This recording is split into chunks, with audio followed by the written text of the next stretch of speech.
This blows.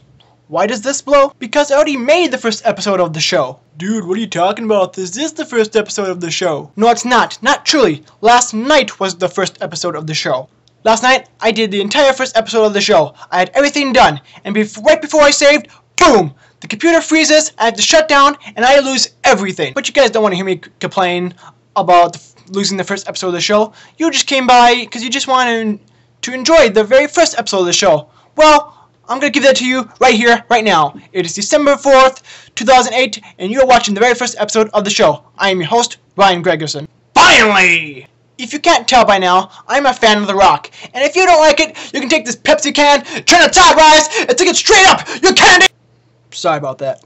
Got a little excited. I got a little story before we get to the news here. My friend came to me the other day and said, "Hey Ryan, they're serving free root beer in the cafe. You should go there and get yourself a glass." I told my friend, "Thanks, but I don't like root beer." But he goes, "Ryan, it's free." But I'm like, I don't like root beer. Ryan, it's free.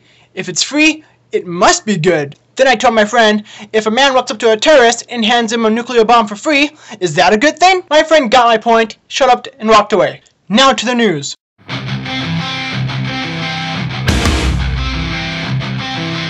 Today, the CEOs of Detroit's top 3 automotive companies went back to Washington, D.C. to ask for another chance at a bailout from the U.S. government. Today, they're doing it a little bit differently. Instead of flying in on private jets, they are driving hybrid cars from Detroit to Washington, D.C. Gee, wonder why. Personally, I don't think that automotive companies should be bailed out. Now, I do not want to see the people lose their jobs. I don't want to see the economy any more suckier than it is right now. But do they really deserve to be bailed out? I mean, think about it. Are cars going to be around much longer? I mean, think about it. We're at the age where we want to be eco-friendly and not use as much gas, and people riding bikes more often. I mean, are cars becoming obsolete? Beat me up, Scotty! My question to you people is, should the automotive companies be bailed out? Comment or video response accepted. You know what the worst kind of news is?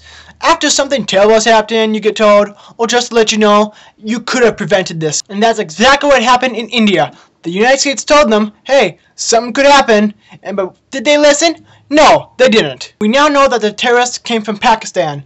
Now, I got a question, Pakistan.